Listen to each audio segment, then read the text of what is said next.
Você sabe qual é o melhor regime de bens para você se casar? Então fica nesse vídeo que eu vou te contar. Eu sou Larissa Siqueira, advogada e professora, especialista em direito de famílias e sucessões. Então já curta esse vídeo e se inscreva no meu canal se você não quer perder mais nada sobre esse tema. Regime de bens. Hoje no Brasil nós temos três regimes de bens: o regime de comunhão parcial de bens, o regime de separação total de bens e o regime de comunhão universal de bens. O que é cada um e quais as diferenças?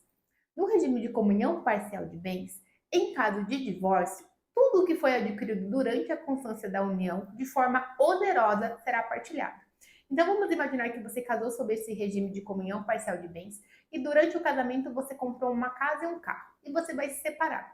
Nesse caso, metade da casa ficará para você e metade da casa ficará para o seu marido. E metade do carro ficará para você e metade do carro para o seu marido. Agora, nesse regime de bens, se você já tinha uma casa antes do casamento e você vir a se divorciar, essa casa não vai ser dividida com o seu marido. Essa casa será somente sua. Por quê? Porque ela não foi adquirida durante a constância do casamento de forma onerosa. Da mesma forma, se você receber um bem de herança e for casada no regime de comunhão parcial de bens, em caso de divórcio, esse bem não será partilhado também. Ele será único e exclusivo seu. Então, no regime de comunhão parcial de bens, será partilhado tudo aquilo que for adquirido durante a constância da união de forma onerosa. E as dívidas que forem feitas também durante o casamento, desde que seja em prol da família, também será partilhado. Então, se foi feita uma dívida para comprar uma geladeira nova, em caso de divórcio, essa dívida será dividida entre o casal. Mas, se foi feita uma dívida para uma cirurgia plástica, por exemplo, essa dívida não será dividida.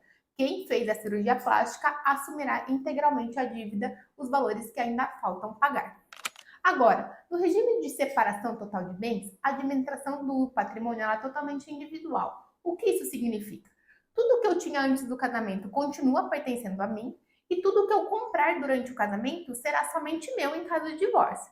Então vamos imaginar que João e Maria é casado no regime de separação total de bens.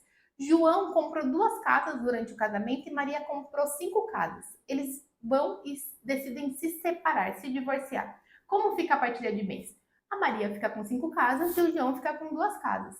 Nesse caso, cada um fica com seus bens. No regime de separação total de bens, a administração dos bens também é totalmente individual. O que isso significa? Caso a Maria ou o João queira vender algum bem, mesmo casado, não precisa da concordância e da anuência do outro. Então, eles podem comprar e vender o bem sem a assinatura do outro.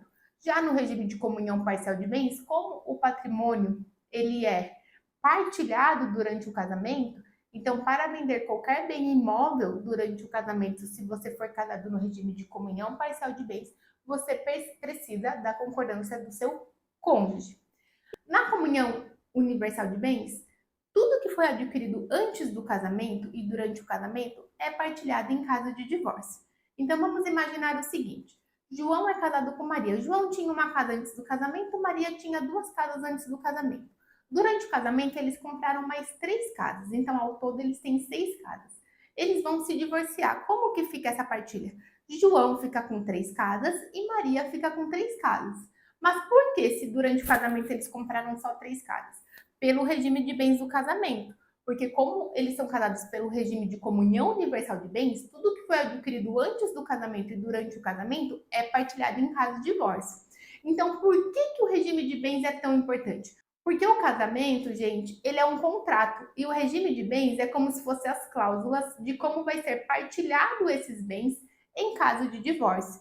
Por isso é muito importante. E agora, qual é o melhor regime de bens para você? Você precisa entender a sua realidade e conversar com o seu parceiro para ver o que melhor vai atender a necessidade de vocês. Agora que você já tem a informação de como será impactado, né, o seu patrimônio em caso de divórcio, conforme cada regime de bens que nós temos hoje, agora você tem o conhecimento suficiente para escolher o melhor para o seu caso. Caso você tenha alguma dúvida, é só deixar aqui nos comentários que eu respondo vocês.